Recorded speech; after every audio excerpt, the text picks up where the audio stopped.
Welcome to the Investor Mel Woman of Action show. Today's guest is Amanda Eagle, and I'm excited to be speaking with her.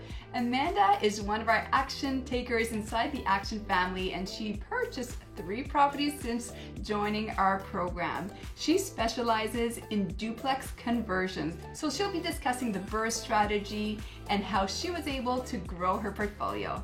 Let's get started.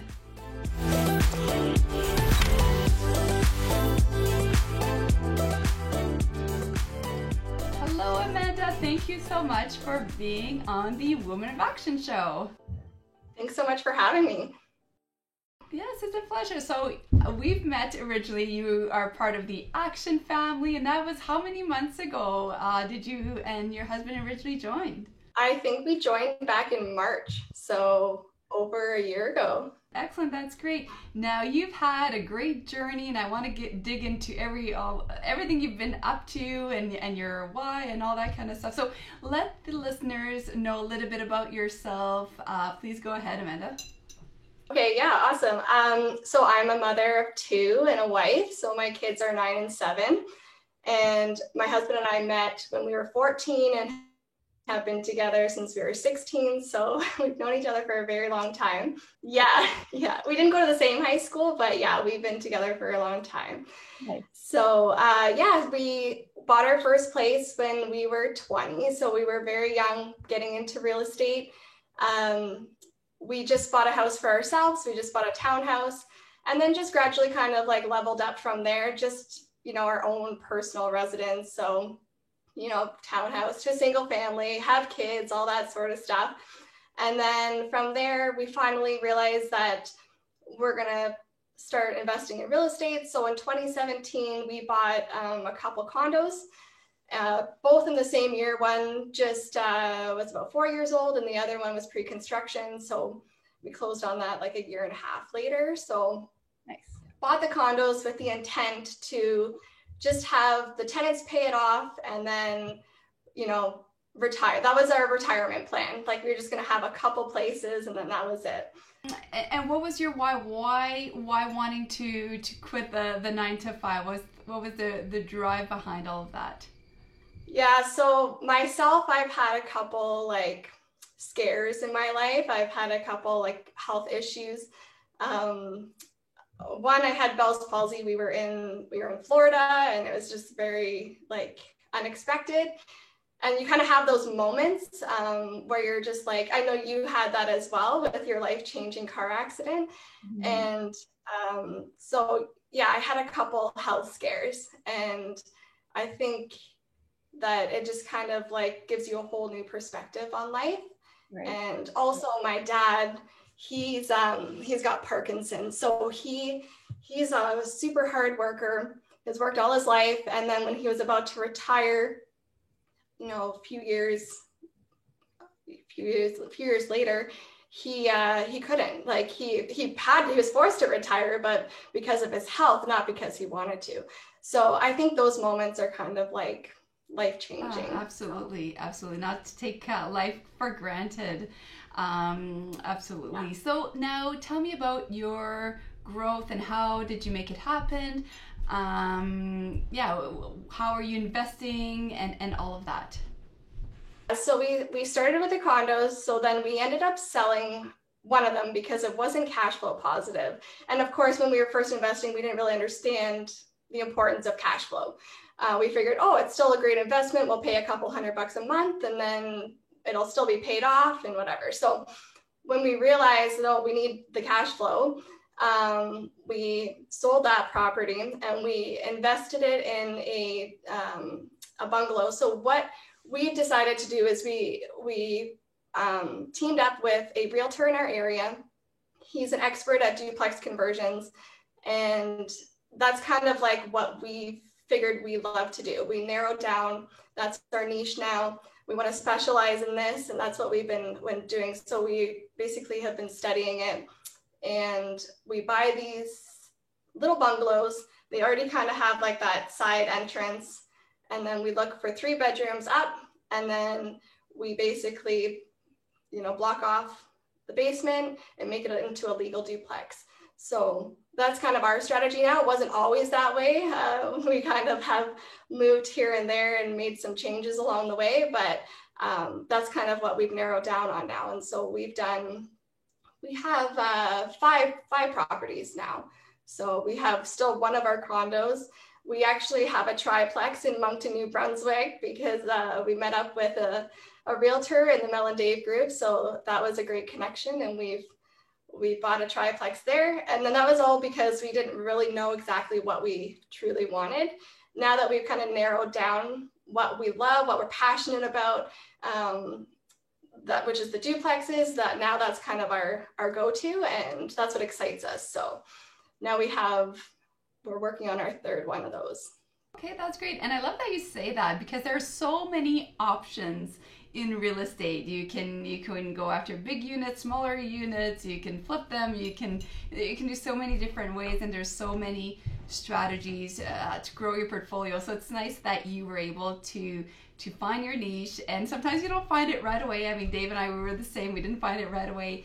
And that's the reality. Real estate investing is a journey, and certain things you'll like and certain things you won't like as much, and as you grow your portfolio you can definitely adjust accordingly. So now, for these conversions, are you hands-on? Are you guys doing your own renovations? Do you have a team?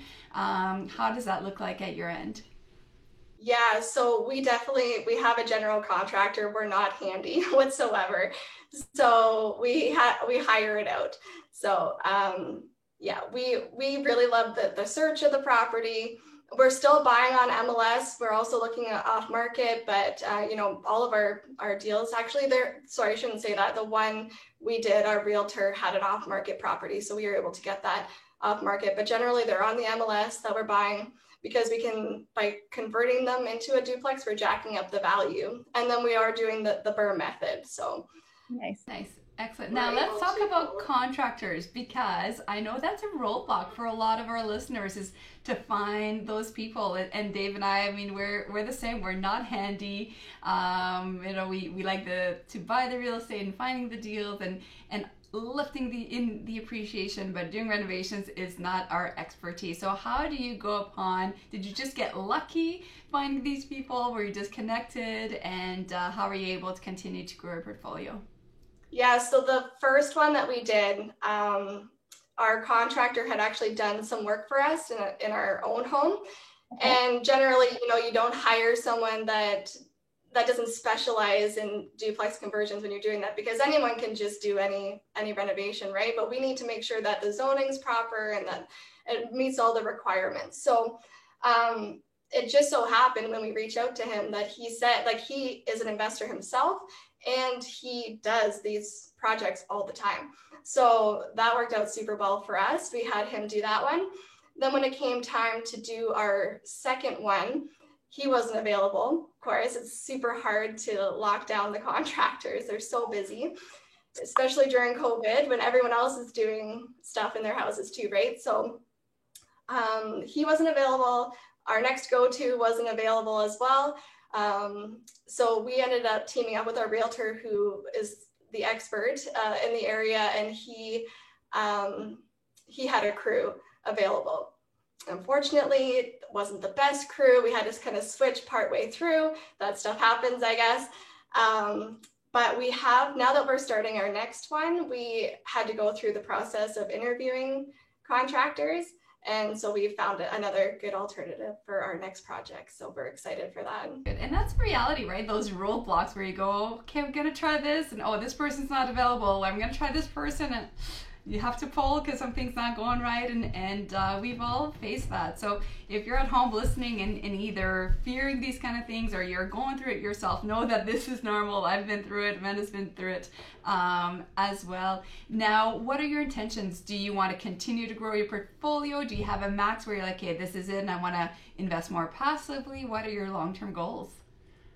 Yeah, so I think for us, it's not about the number of doors. It's more, we want to make sure that we reach that monthly goal. So we came up with a plan on how many doors we need to reach, and then we are going to pay off half of them, and then we will have that monthly income. And then we will also start investing or doing some private lending. So I think that's kind of like the long-term goal. But we don't want to have, you know, we love the search, we love finding the properties and going through everything, like it excites us.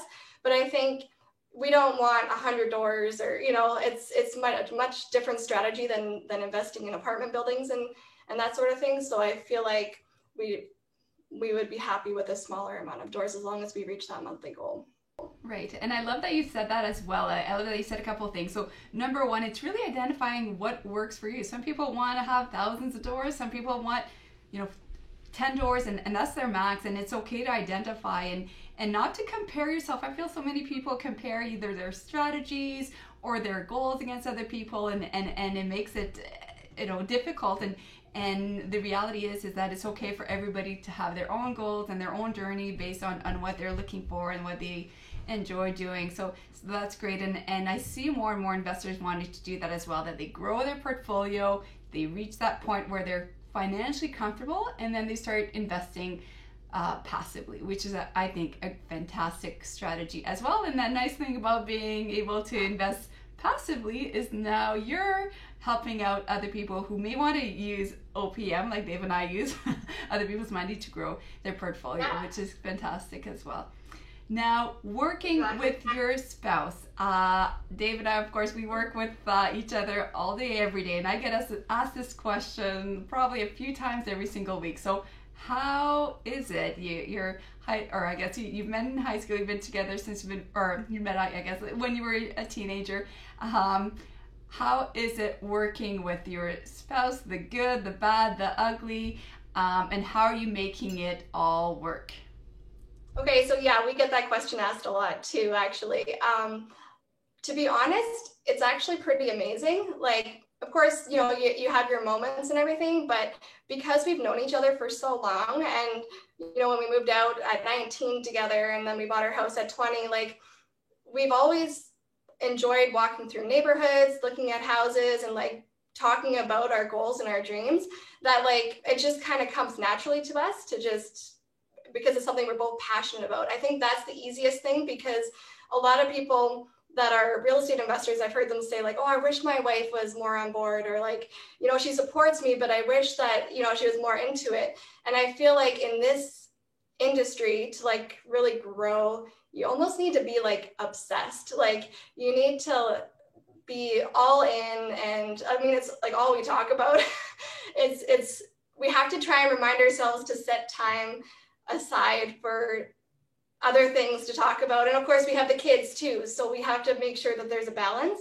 But yeah, there's a fine line, I guess. You have to, but it helps that we're both passionate about it. Right, that's fantastic. That's great. Now, do you divide and conquer? I know Dave kind of has his lane, I have my lane, and that's kind of how we make it work. Although, yes, of course, together we grow the business. But do you divide and conquer, or are you both hands-on on all tasks? Yeah, we have our own separate kind of roles. John's really good at, you know, he deals with the banking, all the finance, like the business, that sort of stuff. I do a lot of like the social media stuff and the searching for the properties, and we're both very involved, I guess, in both, in the sense like but we do have our own separate kind of goal, like tasks that we do. We did realize, however, that we started doing these YouTube videos and we started doing them together. And I'm usually the one that kind of messes up more times. He's very good. He has like a radio broadcasting kind of background, so he's very fluent on the microphone and everything. And for me, I struggle with that. So if I messed up too many times, he would be like getting upset with me. So we figured, let's just do a lot of our videos if we can separately. And that's okay. And you know what? It's funny you say that, because it's the same exact, Amanda, we have too many things in common. It's the same thing with Dave and I. When we record, he's very fluent and he'll chat, and I'll kind of stutter over my words. I'm like, oh, what was I going to say again? So yes, we do some together, but we divide and conquer, which is kind of nice as well. So that's fantastic. That's great. That's great. Excellent. Good. And now you bought 5 properties or so in the last year. Is that kind of correct then? In the past 5, within the past year or 2, is that 3. We bought 3. Yeah, 3, because like we had the 2 condos. So yeah, was it 3 or 4? I lose track. Yeah, exactly, right, with the conversions and all of that. And now, are you using the same kind of design for each one? Do you use consistency, or do you analyze every building separately and go with different designs, kind of keep it fresh? Or are you more of a consistent, this is what I use for kitchens, this is what I use for flooring? Yeah, we have a system. I have a spreadsheet that has all the products that we use, all the pricing. I just find it's easier. I give it to the contractor. Like, I mean, the one that we're working with now, because he's a new contractor, he prefers that I buy the materials for certain, like a lot of the finishing touches. So that's just easier for him. So I have my list and I can just go through. I like it, especially because we are starting to bring on some partners, not many partners, but we do have one on our next project that we're working with. So it's just easier. We can say like, this is what our properties look like, and they just kind of know what to expect. And we know, especially cost-wise too, what each project will cost. Right, and that's so important, right? As an investor, and maybe if you want to talk a little bit more about the BRRRR strategy, because I know for you and I, this is a common topic, but we do have some new listeners who just discover our channel and they're like, what is this BRRRR they're talking about? So can you explain a little bit more on how you do that, and how do you make sure that numbers are going to make sense, right? Because at the end of the day, you are putting numbers into or you are putting money, sorry, into the property. Yeah, so for us, we live in a very hot market. So it's very difficult to do a full BRRRR, get all our money back. So, you know, we're buying them right now. The one that well, I guess I could do an example of our last one that we just finished. We're still waiting on the refinance, but we basically bought it for $562,000. And our renovations are costing around $140,000 in the area. So you buy, you renovate, you rent it out, and then you refinance it, and then you repeat the cycle. That's the BRRRR. So we have, oh, sorry, I lost my train of thought there. So yeah, so we've got it rented out and we're doing the refinance, and basically we get our renovation costs back and we leave our down payment in. So it's not a full recycle, but we're in a very hot market where we're getting the really high values, we're getting the appreciation that we need, and we're able to refinance, you know, maybe even a year or two later to be able to pull more of that equity out. Right, and this is so important because so many people think I can't buy properties, I live in a hot market, that's not doable, but absolutely it is. Your strategy may need to be adjusted. Maybe you are counting a little bit more on that appreciation, that natural appreciation that you would get in compared to secondary markets. We may not get quite as much. But I love that you still decide to stay close to home, to where you're comfortable with, although I know you have that one property outside your area. And what was the pros and cons of that? Like, how did you decide that, you know what, this is not for us? Because I know that we have a lot of action takers inside our program. They go in various areas. We have even some going in the States. And you tried that. You tried going cross-provincial, and now you decide, okay, this may not be the perfect fit for me. And how was that decided? Did you just rather be more control, hands-on? Is that why you decided to stay more local? 100%. We did the out of province. We actually are looking at selling that property now, but because of how hot the market has become out there, a lot of investors going out to New Brunswick, we actually will make quite a bit of money on that property. So, you know, it wasn't a complete waste. It was a great experience. I think for us, we like to see our properties. We like to be close so we can check on them. John does all the property management stuff right now himself, you know, because we don't have a ton of properties. So right now we're attracting very high quality tenants. So we don't have a ton of tenant issues. We're picking our own tenants because we are creating these spaces. And so that we don't have to, you know, worry about getting any tenants out. So we are making them beautiful spaces for people and attracting the high quality tenants so that we can, I don't know, it just seems like an easier strategy for us, and it's what we enjoy. So, you know, to be 20 minutes to, you know, the other day we had a plumbing problem at one of our properties. So he just zipped, I mean, it happened to be Good Friday and it was like 11 p.m. So it wasn't expensive at all. I'm like, really? But anyway, so John just zipped out there 20 minutes and it was like, you know, no big deal. It was fine and we got it taken care of. So, you know, we had some issues with our property management company out east, and there are a lot of great property management companies out there. We could have taken the time to really like interview other ones and totally switch everything. It would have probably been fine. But because it's not really what we want to do long term, we'd rather employ that money locally where we are and buy another property here. Awesome, Amanda. So we'll head over to the round of questions here. Just have a couple of questions before we wrap it up. So what advice would you give to your younger self?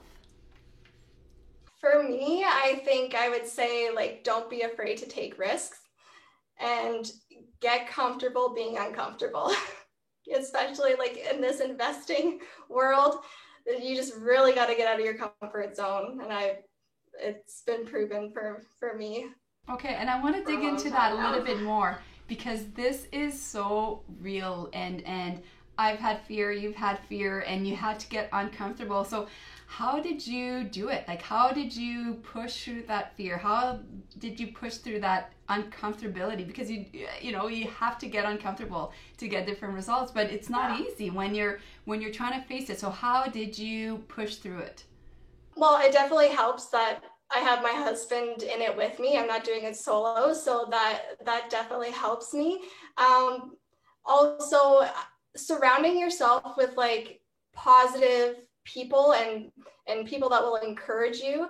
I read a lot of motivational books as well, but really like the REI community is just amazing. Like if you put yourself out there and network, and like there's so many great people out there that are willing to help and share their time and answer any questions, and that I find that really helps too. Great. So what's the number one tip you would give someone who wants to get started in real estate? I think you really need to figure out your goals, what your why is, like what's driving you to reach those goals. And like I said earlier, just really become obsessed with what you're doing. Like I'm reading this book called by Grant Cardone. It's kind of fitting, Be Obsessed or Be Average. And like, I think it just speaks for itself. Like you really gotta, if you want to be successful, you just gotta really immerse yourself in it and be all in.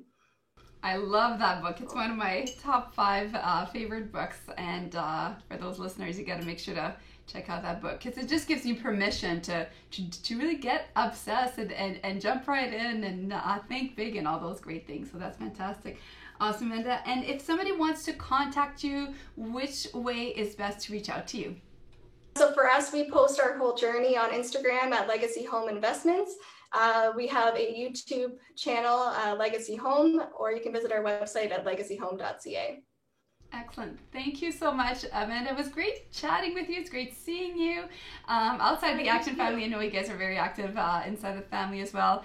Congratulations on all of your successes, and I look forward to continuing you pursue and achieve your goals as well. Thank you so much for having me. Okay, bye for now. Bye. What a great conversation with Amanda. I love that she's a mom. I love that she's doing it as well with her husband. Working with your spouse can be a lot of fun as well. So thank you so much, Amanda. And if you want to watch more Women of Action, make sure to check out this next video. I'm Investor Mel, and I'll see you there.